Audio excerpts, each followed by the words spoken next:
Barrister হিসাবে যখন মানুষ আমাকে মামলা দেয় যে জামিন করানোর জন্য,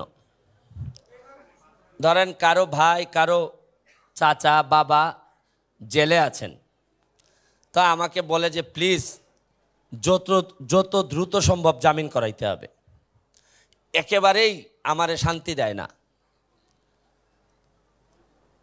তো জেলে থাকলে মানুষ আসলে বেরিয়ে যেতে চায়, একদিনও জেলে থাকতে চায় না।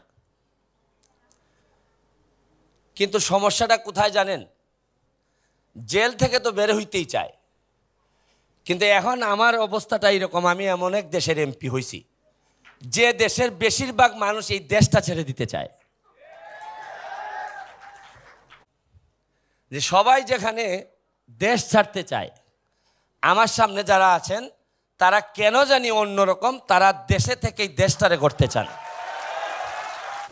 কিছুদিন আগে ব্যারিস্টার শাহিদুল হক সুমন এমপি উনি ঢাকার একটা প্রোগ্রামে গিয়েছিলেন, সম্ভবত কোনো একটা উদ্যোক্তাদের সম্মেলন বা এরকম কিছু, এবং সেখানে উনি বক্তব্য রাখছিলেন। তো উনি উদ্যোক্তাদের প্রসঙ্গ টেনে বলেছেন যে তারা এখানে কিছু করতে যাচ্ছে বাংলাদেশের মতো দেশে, সেটাকে অ্যাপ্রিসিয়েট করেন উনি এবং সেটাকে সাধুবাদ জানান। আসলে উনি ঠিকই বলেছেন, কারণ বাংলাদেশের যে অবস্থা বা বাংলাদেশের মতো আরও অন্যান্য যে সমস্ত দেশ আছে যেখানে ব্যবসা বাণিজ্য করা বা কোনো একটা কিছু শুরু করা খুবই মুশকিল এই কারণ বিভিন্ন রকম আইনি জটিলতা আছে, তারপরে আপনার সরকারি বিভিন্ন ধরনের নিষেধ আছে, বিধিবিধান আছে। তার চেয়ে বড় কথা হচ্ছে যে মানুষ এই সমস্ত কাজে সহায়তা, যেটা সরকারিভাবে সহায়তা দেওয়া হয় একটু আপনার অ্যাসিস্ট করা, সেটা উদ্যোক্তারা পায় না।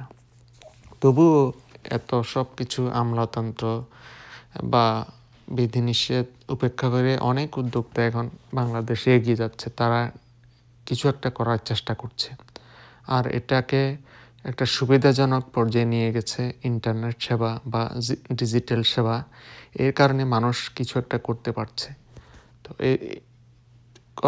করতে পারছে ঠিকই, কিন্তু কিছু কিছু মানুষ আবার এইসব সেবাকে পুঁজি করে তারা বিভিন্ন রকম দুই নম্বরে কিছু করছে, এবং এদেরকে ব্যারিস্টার সুমন বলেছেন যে এরা হচ্ছে দালাল শ্রেণী, যারা মিডিয়া, অর্থাৎ যারা কিন্তু সরাসরি কোনো একটা প্রোডাকশানে নাই বা কোনো একটা উদ্ভাবনীতে নাই, কোনো একটা উদ্যোগে নাই, তারা কিন্তু মাঝখানের একটা শক্তি মিডিয়া, যারা দালালির মাধ্যমে এই সমস্ত কাজগুলো করে থাকে এবং তারা একটা কমিশন অর্জন করে। এদের কারণে কিন্তু এই ধরনের বিভিন্ন ব্যবসা বাংলাদেশে সবসময় ক্ষতিগ্রস্ত হয়েছে অতীতে, এখনও হচ্ছে। বাংলাদেশে যখন কমার্স খুব জনপ্রিয়তা লাভ করে, আপনারা দেখেছেন যে মানুষ প্রোডাক্ট বেচা কেনার একটা প্ল্যাটফর্ম পেয়েছিল এই কমার্সের মাধ্যমে, এবং সেখানে প্রচুর ছেলে মেয়ে এখানে এই কর্মকাণ্ডে অংশগ্রহণ করে এবং তারা একটা নতুন একটা ব্যবসায় জড়িয়ে পড়ে। ঘরে বসে অনেকে এই ব্যবসাটা করতে পারতো।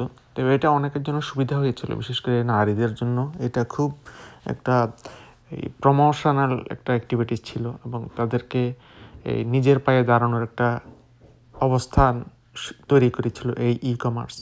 কিন্তু আপনারা দেখেছেন ইভ্যালির মতো একটা প্রতিষ্ঠান কীভাবে ধ্বংস হয়ে গেছে। এটা হয়েছে কেন? ওই দালালদের কারণে।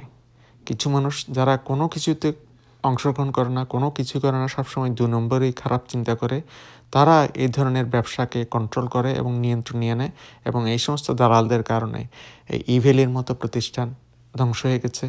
এখন হয়তো এরা বিভিন্ন ধরন তৎপরতা জড়িত, অপতৎপরতা, আসলে ওদের এগুলো কোনো শুভ কাজ না, সব অপতৎপরতা। এই সমস্ত দালালদেরকে যতদিন পর্যন্ত বাংলাদেশে প্রতিহত করা না যাবে, এই ছেলে মেয়েদের এই সমস্ত উদ্যোগগুলা কোনোদিন কাজে আসবে না এবং এরা দাঁড়াতেও পারবে না।